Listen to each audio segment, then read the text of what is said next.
Welcome to the Best Living Show. I'm your host, Dr. Rachel Sweet. Breathe, eat, sleep, thrive in every aspect of your life. What does thriving actually mean? Thriving is not a word, it's an action, a way of living. And that's what the Best Living Show is all about. So get ready, step into a new narrative, and find a new way of being. There's a beautiful connection, a spark that flies at the intersection between the genetic code and your internal guidance system. We're going to throw away the culture that would tell us that thriving is something only for a few. Every one of us is unique. It's our time to discover why. The Best Living Show starts now. Hello and welcome to the Best Living Show. I'm your host, Dr. Rachel Sweet, and I am very excited about today's episode. I came to understand genetics and genomics about 4 or 5 years ago in my own quest for understanding how my body functioned and how it was going to function optimally. And in particular, because I had a very hard time with weight and weight loss. So I really wanted to focus on nutrition and what my body needed for my blueprint. And so I came to understand the world of nutrition and nutrigenomics and nutrigenetics, which is what we are going to talk about tonight. So specifically, nutrients are able to interact with the molecular mechanisms and modulate our physiological functioning of the body. And basically, nutritional genomics focuses on the interaction between bioactive food compounds in the genome, which includes nutrigenetics and nutrigenomics. And the influence of nutrients on gene expression is called nutrigenomics, while the response of gene variants to nutrition, dietary components, and developing nutraceuticals is called nutrigenetics. So with that little bit of introduction, I'm going to introduce the wonderful Amanda Archibald, who is with us tonight. Welcome to the show, Amanda. A pleasure. Good to be here. Amanda is a prominent figure in the realm of translational genomics, bridging the gap between genomic science and everyday health, which is what we want, right? We want to understand what all this science is about and how it can impact our health, which is what I was searching for a few years ago. Her global leadership in the field of genomic nutrition has earned her recognition as a trailblazer. She is the author of the Genomic Kitchen. She's done numerous educational contributions. She consults with big companies and also serves as an advocate in public health. The Genomic Kitchen was established in 2017 as a platform dedicated to unveiling the intricate relationship between genetics, food, and overall well-being. She is committed to expanding the field of nutritional genomics. She teaches and mentors clinicians worldwide to foster an understanding and application of nutrigenetics and nutrigenomics. She's also guided individuals grappling with complex health issues on a transformative journey towards wellness with genomics as the guide and the blueprint. And she has had, collaborative ventures with partners in London, Cape Town, that gave rise to C-Suite, which is a pioneering DNA-led holistic wellness approach, which is tailored to support CEOs and leadership of innovative companies. Now, her work is ever evolving in this genomic space and extends to institutionals and corporations internationally.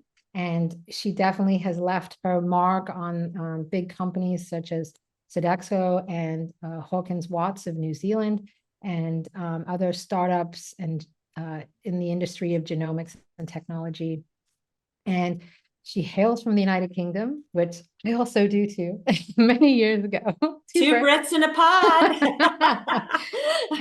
But just like I call America home, Amanda does too now, out in the high desert and mountains of Colorado, which is beautiful. I visited that many years ago. But Amanda has an unwavering commitment to the convergence of genomics, nutrition, and health, and how that goes forth into our landscape of modern wellness. Well, I read like some of your book. I didn't complete it all, but I did start it. But it was fascinating about your love of travel and how nutrition intersected. So tell us a little bit about that, because that's really where it all began. The travel piece and my love of travel, or Your love of travel and how nutrition intersected to begin the Genomic Kitchen for you. well, like you, I grew up in Europe. You grew up in the UK, right? Yep. Or part of it until you were 13, Yep. I think. Yeah. Yep. So I stayed in the UK until I finished my first degree. And that first degree was in language and linguistics. So in French, German, and of course, English, and a smattering of Spanish in there. And so with working in with international languages, I was already overseas. And when you're overseas from the United Kingdom, I would be in Switzerland or Germany, and France is where I did my internships. You're already exposed to a different culture and a different food. And also with my family, my stepfather is French. We sat at a wonderful table. My grandfather imported, for many years, his business was importing fruit from the Canary Islands into the UK. And so we were always exposed to food. And so in my life, I've always been exposed to food, and then travel exposes you to different food. And then just throughout my career, I've lived in Germany for 5 years, and, a number of different places around the world. And so travel was already in my DNA. But I think the important part is that travel allows you to see a different table. It can expose you to different mindsets, different cultures, different conversations that inform thinking. So that's sort of a long-winded way of saying travel, I think, has become even more important in this world. So we intersect and interact with people who speak different languages, who have different perspectives, is, I think, very, very important to the human blueprint. Would you And what's agree? interesting is, as we become more worldly, if you like, and food is imported from one place to another. Right now, we can go to the grocery store and there are aisles with things that perhaps even our near ancestors didn't eat that many years ago. And now we're introducing this to our genetic blueprint that perhaps is having a different effect, which I find interesting too. Absolutely. Absolutely. I see that all the time. Or when you're working in genetics and someone, maybe first or second generation here, we're working in the US, and they're just having a lot of food tolerance issues.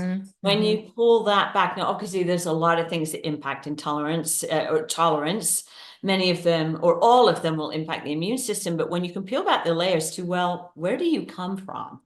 And you can connect sort of culinary anthropology to genomics. Yes. You discover a lot of things. Your genes have innate intelligence. And I don't know enough to say there's enough science to support what I'm saying, but observationally, we really do see the imprinting of our ancestors in our genomics and our tolerance, to, as you're saying, to new foods that are being introduced to a genome that cannot evolve that fast, which is, I think, is part of the issue. Right? It can't. No, that is very true. And as you say that, I thought about myself in a couple of observations I made. I noticed, and this was after doing my own genetic test, that rice was an issue for me. It caused a lot of bloating.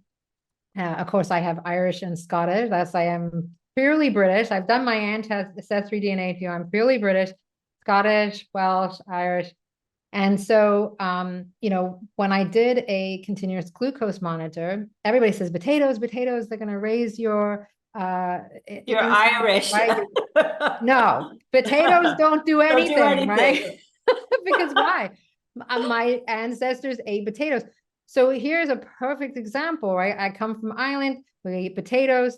It was a staple, but rice is not something that my ancestors would have eaten. So it causes me mucus. It causes me bloating.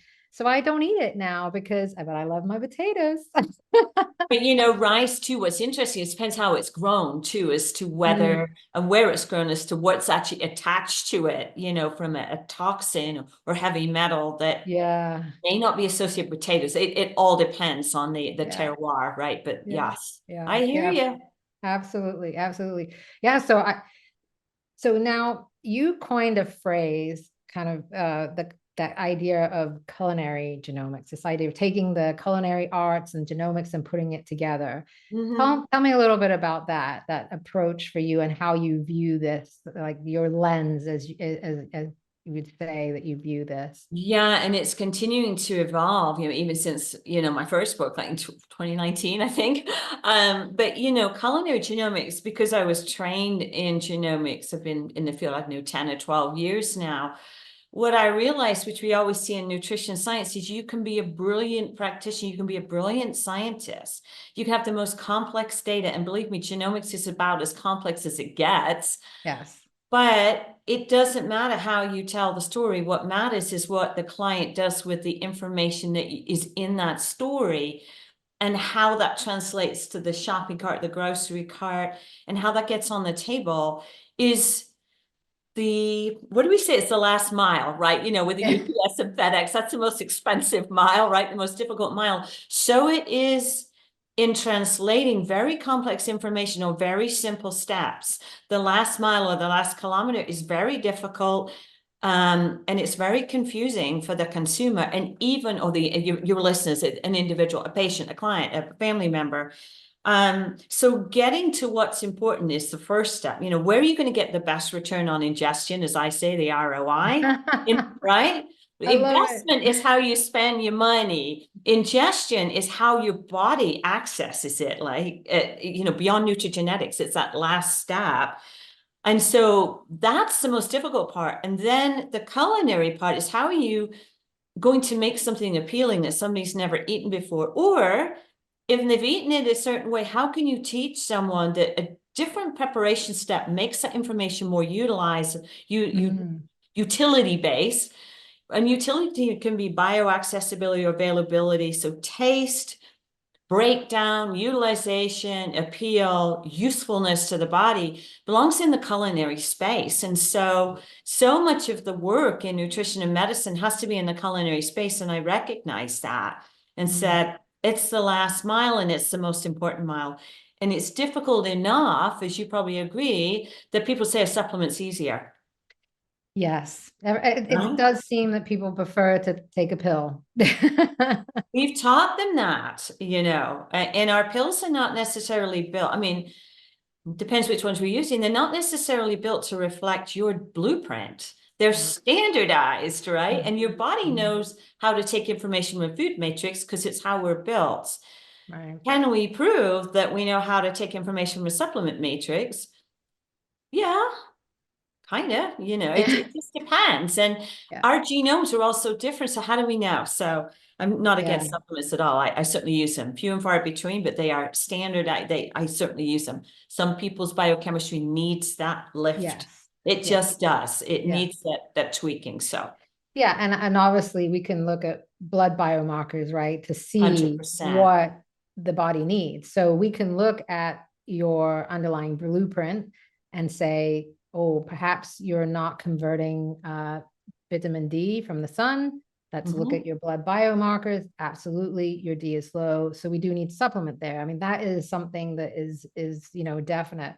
But I do agree that sometimes clients come to you taking all kinds of supplements because they've heard it's good for them. And then as you do their blueprint, they may not need most of what they're taking. And so you can tailor it to what their blueprint requires. And in some cases, especially if you're talking like zinc and copper and those kind of things, it can actually be detrimental to their health if they're taking those items and they don't need it. So it is important. It's very easy to over supplement target nutrients like zinc or B6 or B12 will be culprits, which you can't do with food. It's very hard to over supplement with food unless you are really focused on just eating carrots all day or something. So yeah, I know. Which would be hard. A lot of fiber. A lot of fiber, and you do turn orange. Yeah, that's true. It's like yes. Oh, it was my story. I think it was my uncle and beetroot, and he ate so much beetroot, then he went to the bathroom that he almost died because he thought he was hemorrhaging or something. Yeah, right. No, I we was have like to warn you overdose of on that. beetroot, but oh, hey, it's just crazy. I But know he you could methylate like crazy, you know. yeah, yeah. Good for him. So I find it's fascinating, like you said, how do we get clients or anybody really to understand that last mile? So I know for me, like people will come to me, I will look at their blueprint, then I'll give them feedback and make suggestions on what they can eat and supplement and things that they should perhaps cut down on because of certain variants and things like that. And that I think, as you said, that hardest thing is now, how do they implement that? Because in some cases, they're coming to you and they're eating almost opposite to their genetic blueprint.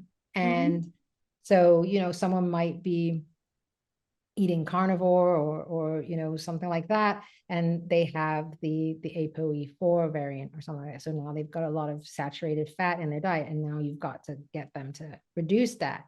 So how have you found, like, taking that blueprint and those recommendations and getting them to walk that last mile without all of like supplements or kind of pushback and things like that? Yeah, first of all, one step at a time.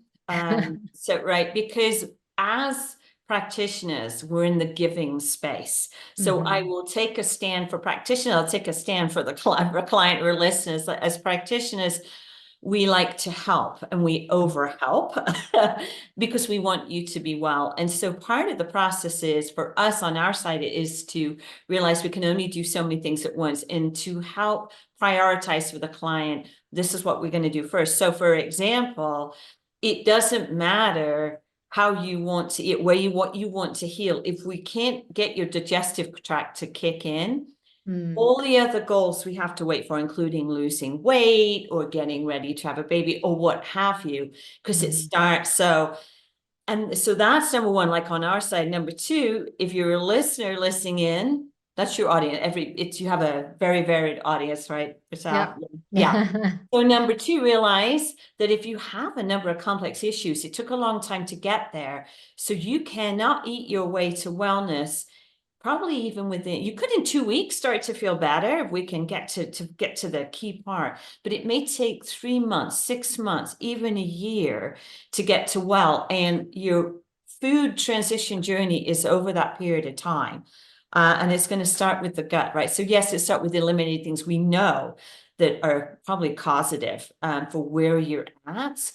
But I say all of that, the preamble, that I'm thinking of some questions I got with a live clinician audience recently about how do we help people, get to, 2.5 or 3 cups or 600 grams of vegetables a day, because that's a huge goal for people, and it's a bite at a time. And so the simplest way is take a step back. Don't worry about all the minutiae and all the, tiny prep skills. Let's start with eating a variety of food. Right. Let's start with some diversification and some color. And I feel myself going full circle here thinking, are you really saying eat the rainbow? No, I'm not. But it really is about, let's get you to digest, to help you to digest. Let's identify some variety in your diet. Then we can start with some of the culinary skills, and all the recipes and the meal plan, which is the last thing I imbue upon anyone, is a meal plan. So it's a tiny bit at a time. Realize it's quite a long journey. Variety is really important. And it's baby steps. So nobody's forcing you to be brilliant like 24 hours after leaving. Does that help? Yeah. Oh yeah, Yes, for sure. I think so.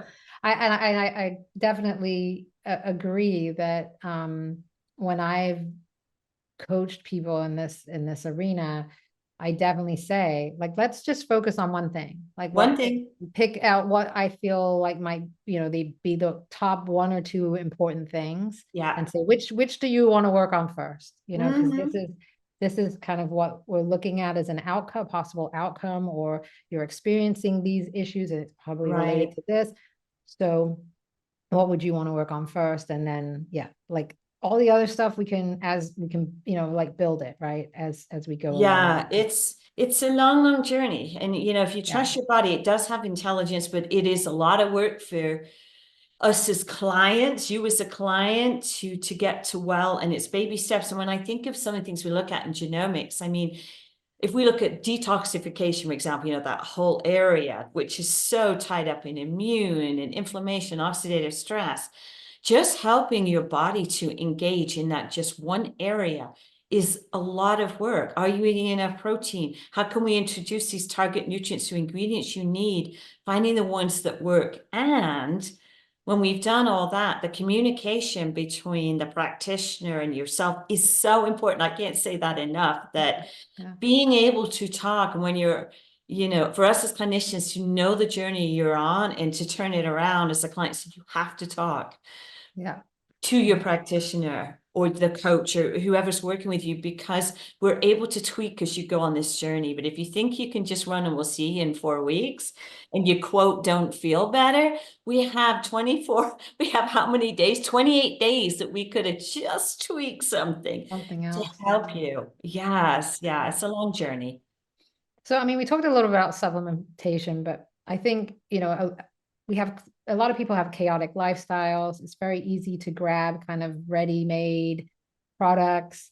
You know, how do you broach that kind of, there's so many, like when we say processed options out there versus trying to get in these elements that would be great for the microbiome and the gut. So how do we, you know, how do you work on that? We have compassion to start with, right? That we are busy, but that food is information for your body, right? And every time you buy something you haven't personally prepared, and it's okay to do that. So you're outsourcing your biochemistry and your health to somebody else. So I said this for years, that to own your own experience, you want to be able to have as much control as you can over what you're putting in your body. That being said, you don't have to be perfect or a prima donna. I can't cook everything from scratch. I do most days, right? Because that's a space I love. But it's okay to integrate prepackaged salad mixes, or your big bags of kale and, you know, whatever, Earthbound Farm or whatever you're using, Organic Girl or whatever you've got in your grocery store. It's okay.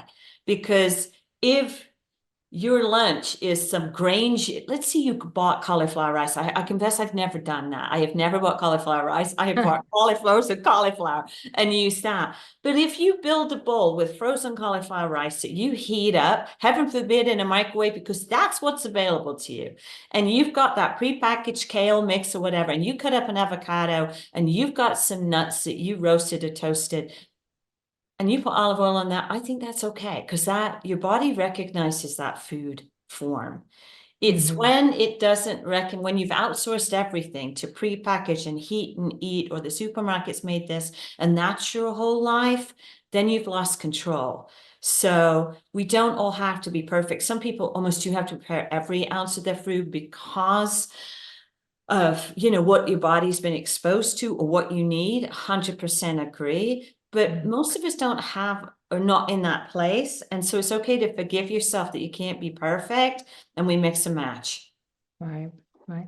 Are there any specific trends that you see kind of in the food industry that concern you at, you know, and when you think about like kind of your lens of genomics? Yeah, that we continue to put yellow and brown food out there and call it food. Listen, if your plate is just different shades of yellow and brown, which is often happening in most of your fast casual and your casual restaurants, now you have a choice as a consumer to put color on your plate. But if you think about the majority of what's put in boxes and cans, and I'm not talking about, you know, our beans or legumes or whatever, but most concoctions are different shades of yellows and browns. That's not variety, that's controlling food cost. So I do have a really significant concern there. We see it a lot more here in the United States. Can't remember so much in the UK anymore. It's been about 3 or 4 years, but I feel like around the world, as I've been traveling, So let's give some examples. Like I was recently in Australia and New Zealand working. I mean, beautiful evolution of food that I saw, but I'm not in all the supermarkets. But what frightens me that I'm seeing like in Italy or Greece these days, which are, like these baskets of health and longevity or whatever, is you can now go to Athens and see muffins and donuts the size of your head in the streets. And guess what? They're yellow and brown. And guess what? The biggest lines in Florence are right now are for the gelato and the subs. So I am concerned about that. Is this whether it's the food industry? If is it consumer demand? Yeah, that's a long economic argument, right? Especially in it's very country specific. So what I think the answer to this is, Rochelle, is putting home ec, or we used to call it domestic science, back in Yeah, I was just talking about someone about that today, that I had taken home ec and learned how to cook all these different things. It's so important, and it's taught not now, right? brownies or pizzas. It is like how to cook kale, how to steam something, how to cook meat. How to put a fillet of salmon, even if it's frozen, in the oven, and make it taste good. This is what's important. So I think what's missing is the skill. It's not the skill to shop and save money. It's the skill to be able to turn on a dime and be very creative with your budget and what you can afford and what is available, whether it's in a package or whether you can get it fresh. I think goes back to skills. And, as you said, that there's a couple of things there. Like I lived in Costa Rica for a while, which also has a part of it, the blue zone, right? Yes. And when I first moved there, I noticed a lot about the way that they had their diet. And of course they bike everywhere and walk everywhere. And then as I lived there, and all of this, when I first got there, you could barely get chocolate or cheese or anything like that. And then of course, these things arrived, and then Doritos arrived, and Coca-Cola arrived, and all of these things. Yeah, it's true. And it did make a difference. I started to see, and then even people that, I knew started getting health issues, Yes. Artery disease and things like that. And so I started to see that culture make an influence and a difference. And so I can share your concern with that for sure. Absolutely. Because these are foods, as you said, that our body doesn't really recognize, right? And if we're buying things, like you said, cauliflower rice, it's like, oh, it's this cauliflower that I can break this down. I can take the bioactive ingredients, I can use it, right? Your body identifies food in its natural state. Yeah. Anything beyond that, we don't always know. We don't. We do have science, obviously, so we keep people alive who can't eat, but yeah, absolutely. Well, we're going to take a short break now. When we come back, I want to continue this conversation about food and genomics, and in particular, kind of anti-inflammatory properties of food, omegas, which we all know is really important. And of course, the gut microbiome, because obviously that is something that is super important to our continued health. So stay with us. We'll be right back after a short break.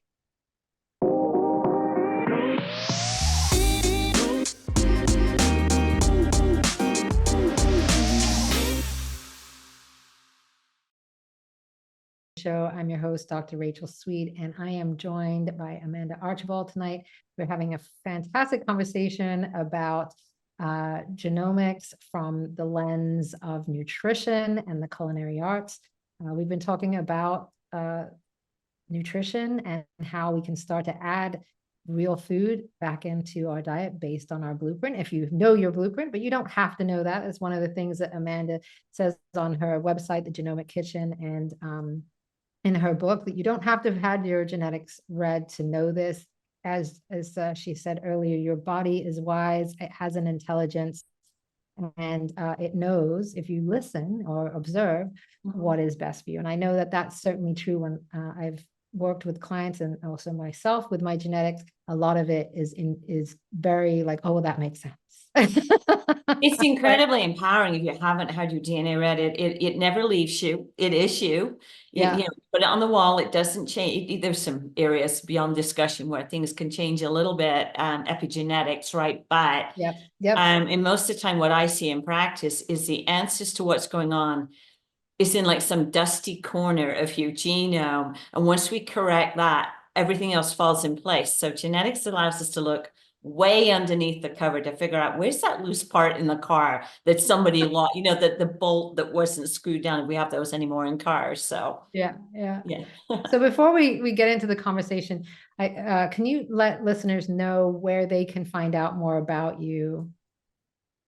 Yeah, if you Google me, I think it comes up these days, right? But so Amanda Archibald, so my website is genomickitchen.com. So you'll find me, us, and stuff there. So yeah, I Great. know. And my book's on Amazon, so there you can find us, find Yeah. me. Thank you. Perfect. Perfect. Yeah, no problem. All right. So one of the big topics in obviously genetics, genomics is the idea of inflammation, inflammaging, that this is something that drives a lot of the adverse health that we're seeing now is inflammation. And obviously our food can inform that to be inflammatory or anti-inflammatory. So can you talk a little bit about that and kind of how our genetic makeup and our nutrition are influencing that inflammation? Yeah, for sure. So, you know, going back to genomics, this is where it's so powerful. We can line like 5 of us up, and maybe 2 of you, if we were look at genes that would be considered pro-inflammatory, those genes are going to be more in a yellow or red. They're going to be more, as we say, upregulated or potentially ready to catch anything you throw at it and run. It's like striking a match. Some of us don't have those genes and some of us do. Some of us don't have, we all have the genes, by the way, but some of our genes are pretty, you know, happy sitting around until you put them into a traumatic environment, or you start feeding them a standard American or British or Australian diet, and they don't like that. It just is that some of you have gotten away with it until you load on too much, and others of you are born with a slightly more pro-inflammatory predisposition. So this is good to know, but it doesn't change how any of us should eat. You know, whether you have upregulated genes or you were gifted with genes that like, nah, you can do whatever, in the end, it will catch up with you. So you don't get a pass here. So, so we have certain genes, we call them, they're readily activated, and they're cytokines like IL-6, IL-1B, the IL-1s, right? IL-6, Right. IL-6R, CRP, I could go on. And then we have other genes that you had mentioned that help mitigate inflammation, like vitamin D. So vitamin D is quite a complex signaling molecule. We call it vitamin, but it's really a hormone, right? Yes. And Yep. some of us, you know, many of us from the Northern Hemisphere, especially if we're European origin, we just do not have the genetic ability to stand out in the sun and hope we can create vitamin D. There's multiple genes in that pathway. And I say that because vitamin D is so integral to how you modulate and talk to the immune system, which is why we're all talking about it. And then other genes. So what do you do about that? Well, our ancestors and maybe our parents, like Rochelle, maybe us growing up in the United Kingdom and the British Isles, we may still have had vitamin D rich foods on our plates. We may still have been eating the old like liver and kidneys or whatever, you know, Yeah. and the butter from the farm, you know, whatever. But vitamin D is notoriously deficient in our food supply because we're not eating those foods. That's number one. But the other thing, which swings over to the omegas, is many of us, maybe 20-25% of us, have genes that don't allow us to convert the precursors to those important omega-3 fatty acids that are so integral to immune modulation. And so we either need a supplement or we need to eat the foods that are rich in these immune modulating nutrients, most of which we're looking at EPA and DHA. So so there's core pieces that of our diet that our ancestors were always eating in some form or another that we don't have to even talk to our genes if they are on a good display today. Right. Yeah. Right. So, and yeah, we can do ginger and turmeric and whatever, But plugging in huge amounts of those without the context of the whole food matrix is a nice thing, but you still go back to food. So I kind of went deep down into the genomics because, of course, I'm looking at DNA every day to say, look, there's a bunch of you out there that you're in an inflamed situation because of your genes, but there's a lot of information we can fire at them to get them to wake up and do their job for you as well. So. Yeah, and I think you made an interesting observation. You know, obviously, when I grew up, yes, my mother made steak and kidney pie, Oh, yeah, with the pie and the liver and coleslaw. onions, and Yeah. we ate lots of mackerel as well, which is obviously has good fatty acids in it. And then since moving here, that's not something that's widely eaten. I very rarely see mackerel even available at the grocery store. So it is interesting because as you know, my mom, her grandparents, they all grew up on those kinds of foods. And so it did help. And luckily they lived into their late 80s, early 90s. But I think as we've moved around and as cultures have changed and people are like, I'm not eating that, this now is affecting our genetics and how our epigenome is responding because we're not putting in those nutrients that are helping with that. So we're not, no. And you think about it too, and we have this sort of like nostalgic idea of what the Mediterranean is. It's hard living in the Mediterranean, people. We could talk about that, but I'm thinking about the backyard, the little backyard, we call them like cottage gardens, just backyard gardens that people are growing and killing their own chickens along with anything else that runs through the garden. But many of our ancestors hunted, so they were eating their few, and it wasn't always pleasant. But that is also missing. And I know it sounds like a broken record here, but there's a huge amount of nutrients that are missing on a daily basis, regardless of where we're living in the world, that our genes actually need. And you can't cheat your way. Well, maybe you can. Maybe the era of biohacking where you can cheat your way if you want to spend $16 a day on supplements and $44 a day in food, and you have all the time in the world, yeah, you can kind of biohack your way, but your genes, like the natural food matrix, to source what it needs from, including the bioactives you talked about, which is so essential. Yeah. So you talked you mentioned just now about the Mediterranean diet, and I know this is something that is kind of touted as this is the best diet, and people just kind of loosely throw it out there, follow the Mediterranean diet. And in your book, I found it fascinating that you said people really don't realize what the Mediterranean diet is. And I know, like, I've heard other people say, oh, well, you eat pasta. And I'm like, no, that's not what it is. And then, as you said in the book, the Mediterranean is a large area. It covers multiple countries, and each of those countries have their own specific types of foods that they eat. So Greece is going to be different than Italy versus Spain. So kind of let us know, like, when people hear like, oh, we'll eat the Mediterranean diet, what does that mean? Oh, this is $1 million question. So the Mediterranean diet is one when you land somewhere and you get on a bus or your tour guide takes you up into the mountains, into the back country. We're speaking 3 languages, like there's words in different languages, right? Like, wait, it's called, what is it in English? So it's the back country.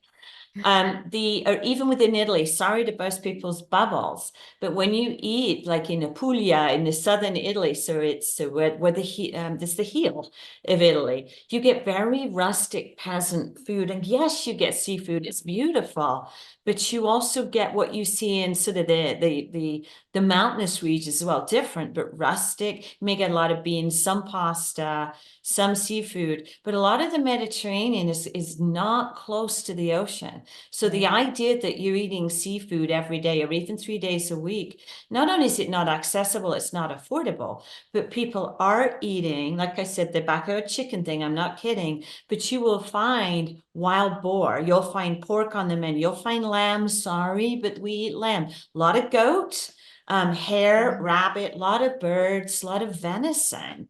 is eaten, and that's the source of omega-3s.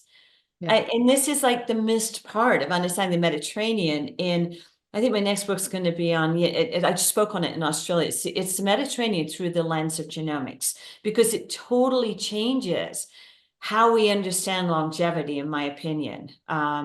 What we eat in Sardinia, regardless of the blue zones, they eat a lot of cheese, people. That's how we sustain shepherd's high up in the mountains, you know. They're not lovingly eating huge pots of beans and lots of plants. They do, of course. But what you eat on the coast, and for example, I was in Corsica last year, which you would know, right? And I come from the Azores. So the Azores is in the middle of the Atlantic. And it's all seafood. It's just absolutely amazing. It's amazing. Then we go to Corsica, which I love. I'm like, wait a minute, where's the seafood? This is a big island, but it's high. It's very, very mountainous, you know, 3,000 meter mountains. And so you sit down and yeah, you can have your tapas and your olives, but guess what? There's a ton of meat and it's coming from the mountains and a ton of cheese. Yeah. But it's beautiful. This is for, you know, these are animals that are brought down from the high mountains. And so, yes, the meat is full of omega-3. Yes, the milk's full of omega-3. And yes, there's lots of vegetables, but we have to take our rose-colored glasses off to think that it's all this idyllic, beautiful Amalfi Coast, south of France food, which is beautiful, by the way. But yeah, it's not. What's inland is not the same as the coast. We need to get our heads around that. And as you said, it's usually very simple food, Mhm. food that is local. It's found in the area. A lot of Yes. times it's picked and foraged, as you say, from the backyard. And it reminded me of as I was in Turkey. And we were at my parents and my grandparents are always like, we are not eating like where at the first place we come to, we are hiking up the mountain and we're, you know, Yeah. they always like drag, same thing in Greece, that no tavernas that were on the main dock. street, yeah. We are going up the mountain and we are finding like the little hole in the wall. And so we were at this place. It was, you know, just wooden table and long table, as you said, very rustic. And there were like birds running about. And then, you know, we were talking and we're waiting for our dinner. And my mom goes, I think these birds are disappearing. And I'm like, okay. And the next thing we're served these birds. And mom's like, I think we're eating the birds that we're running around. It's how people survive. Yeah, not that that's like ground to table cuisine. Yeah, I mean, it literally was, alive, running just 5 minutes ago. Now it's on my plate, but yeah, you do have to get. fascinating. It is. I mean, Turkey's amazing, and so is like, you know, the Middle East, and it's just, you know, one of my most favorite recent trilogy of programs was Ada Lange, you know, the chef from London. He's Israeli, but he did this most beautiful foray into Morocco, Tunisia. I don't know if it's Israel, I think, but the difference in the cuisine, it was just beautiful. And it's like he really teased out, like, this is what we eat. They gave it the Ada Lange twist, you know, which is marvelous. But it was a really good series to say, look, this is how people eat, you know. Yeah, and I think you know, when we talk about this idea of, you know, kind of where you come from and what your ancestors and your genetics are kind of set up for. One of the things that you talked about in your book was that when people move from one place to another, or they move to a place and become sick and then move back to their original culture and become well, I thought that was very interesting because they're going to one place that perhaps they're eating a diet that is not conducive to their blueprint. And then when they move back, now it is. And now, you know, I think you said he was going, I forget the name of the person, but he was going back to die. Oh my gosh, yeah. George Stomatis, I think his name. Now he's of course passed, but he had no idea how old he was when he died, apparently. But he was quite a hero. Like the BBC discovered him, I think. But yes, and there's so many stories like that. Yeah. I've heard other stories, not just him, but islanders too, that have moved from their island into the United States and then moved back, and you know, they've had issues with obesity and other health and also gut issues. So yes, that brings me to the next topic I wanted to talk about, was really about, you know, we need this diverse gut microbiome. And my understanding is that, it's kind of looking like an endangered species these days, because it's what was available to our gut years ago is not there now, and some of the microbes are disappearing. How can we rectify this? And I mean, not just on an individual level, but like on our family and our village, if you like. How can we rectify these things? Yeah, no, I love that. The microbiome is an endangered species. I think I need that as a social media post. It's brilliant. But, I would say top down, bottom up, right? North to south is how we look at the gut. But when we kind of look at the microbiome or the gut atmosphere, I'm going to try and take really complex science, and you can help me through it to help people understand what we really think is going on. I've been mentored and coached by brilliant biochemists in Australia. So much of the science that I want to talk about really comes from her, like dropping these seeds that go look, Amanda, go and look. So the bottom line is fiber is king, of fiber is queen. I don't care whether you eat it from grains, whether you have gluten in or not, depending on your genes, of course. Legumes or all plants, whether you just eat fruit, not vegetables, fiber is critical, because fiber, as we know, is metabolized by those bacteria. And and I'm going to tell the story, and this you've probably told your listeners over and over again. But when you metabolize fiber, when the microbiome, if you have any bugs down there, which you should have, when they metabolize it, they produce short-chain fatty acids. And one of them that's really, really important is butyrate. So butyrate, actually, what it's actually doing is it's fuel for the cells that line your gut. It's all the way through your gut. And the brilliant part about this is when butyrate activates the gene, PPARG, so it's a ligand, and it activates PPARG. And what PPARG does is it actually helps cells extract energy. So you have to produce something called ATP, right? And the more efficient you are, the more ATP you produce. So you want to produce at 38, right? Each time it turns, you want to produce between 34 and 38 ATP. That means your cells can be healthy. And when it does this is brilliant, Michelle, when you optimize the way you think of it, like a Ferris wheel, like you put the money in and whatever, and the cycle turns, whatever I'm trying to say here. When you do that, you remove oxygen from the gut, because this process requires oxygen. When you do this and you remove oxygen from the gut, you create an anaerobic or lower oxygenated environment by which your beneficial bacteria will grow. They will proliferate in an anaerobic environment. If you don't eat fiber, then your cells are looking around for whatever, and then they will actually produce energy in a aerobic format, which means they don't remove oxygen from the gut. You have a very lethargic affect because you're not producing much energy. Your cells are dying, and you end up with a very prolific, dynamic, oxygen-filled gut, which, guess what? Your pathogenic bacteria love and other less beneficial bacteria. Yeah. So bottom line is you can control what's going on in your gut by eating fiber. Fiber. It doesn't mean say you don't eat animal foods. There's 100 reasons why you eat animals, right? That's obviously for sure. It's an ethical issue. All kinds of different things that are inside the nutrients, right? The bioactives there. Yes, and yes, exactly. And within the plant, you have bioactives. These are non-nutritive molecules that are actually signaling molecules that your microbiome can produce. But these are what we think are really what are turning genes on and off. They're really doing the communication in the body, and some of them are metabolized in the gut. A lot of them are actually signaling from the gut. But so eat your plants, eat your fiber, your microbiome needs it. Now you have this kind of idea of like what's going on there. But some of you say, well, I can't eat fiber, I can't tolerate it. Okay, so then you work with a practitioner who helps you get your gut fired up so you can.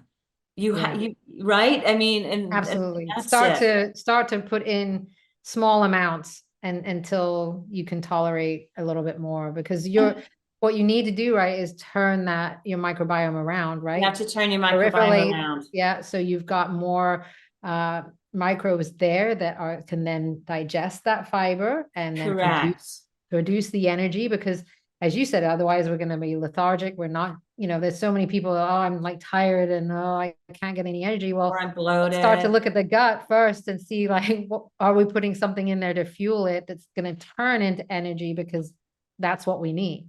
Yes, and yellow and brown food that is in a box generally doesn't talk to your microbiome. It's sort of, your microbiome's like, uh-oh, not this again. It turns the other way. They get a free pass out of your body. But yeah, but I think on a note on the fiber, in case anyone's feeling like, oh man, but I can't tolerate it and I know I need it.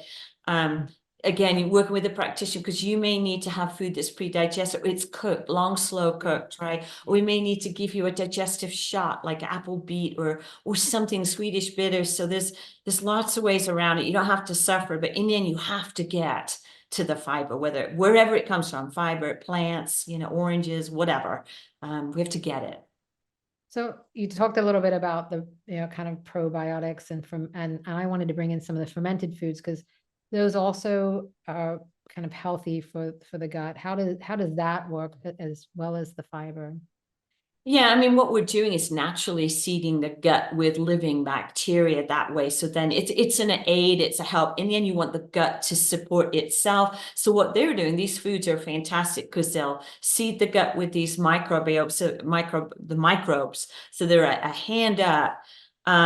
But they're also, I'm losing my thought here. They're also diversely rich in a number of nutrients. They're a source of fiber, but they come with B vitamin, magnesium, who knows? It depends on what's been fermented. So they're a nice bolus of a natural supplement above and beyond what they're doing for the microbiome. They're useful.